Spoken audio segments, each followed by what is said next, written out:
Mga panultihon. Ang kapuslanan sa mga panultihon.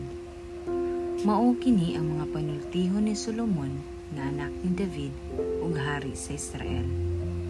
Pinaagi ni ining mga panultihon, makatunan mo ang kaalam ug maayong pamatasan ug ang pagsabot sa mga pulo nga naghatag og kaalam. Mutulid kini sa imong pamatasan aron mahimo kang maalamon nga nagsubay sa insakto, matarong ug makiangayon. Maghatag kini og kaalam sa mga walay nahibaluan ug maayong pagdesisyon ngadto sa mga kabatanunan. Pinaagi sa pagpamati niini, madugangan pagayud ang kaalam sa mga maalamon ug magiyahan ang mga adunay kahibalo aron masabtan ang kahulugan sa mga panultihon, mga sambingay ug mga tigmo sa mga maalamon. Ang tao nga gustong magmaalamon angay magtahod sa Ginoo. Ang taong buang-buang gipakawalay bili ang kaalam ug dili gustong matulid ang iyang pamatasan. Ang tambag sa paglikay sa mga taong daotan.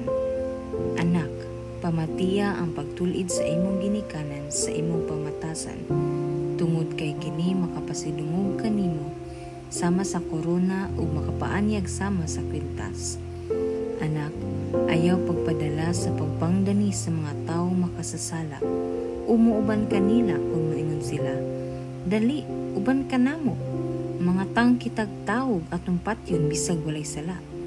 Buhi pa sila haron ug maayong panglawas apan pamatyon nato sila. May sama sila sa mga nahiadto na sa dapit sa mga patay. Makakuha kita kanilag mahalong kabtangan ug puno nato ang atong mga balay sa atong inilog. Sige na, uban ka namo ug bahinon ta ang atong mga inilog.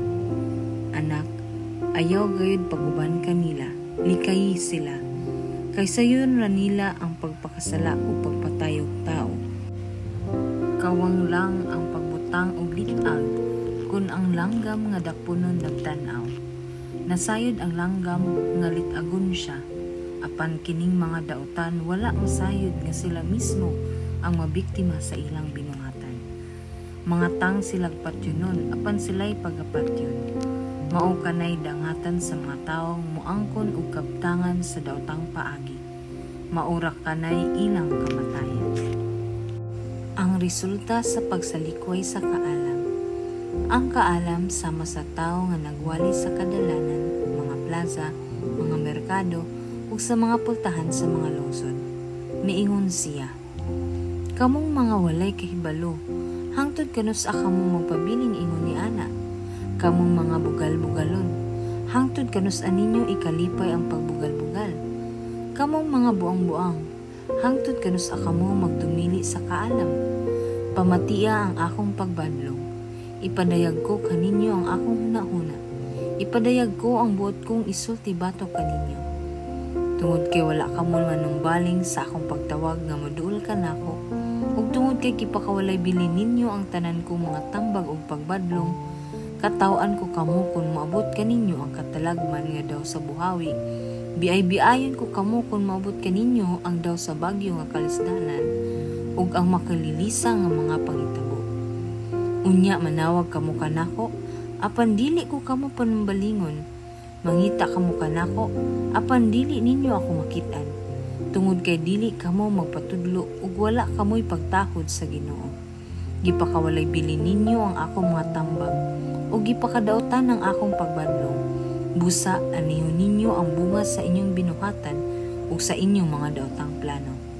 Kay ang pagkamalapason sa mga walay kahibalo maoy mo patay kanila, ug ang kawalay pagpakabana sa mga buang-buang, maoy mulaglag kanila.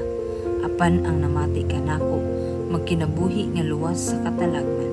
Walay mahitabo kaniya, ug wala siya'y angay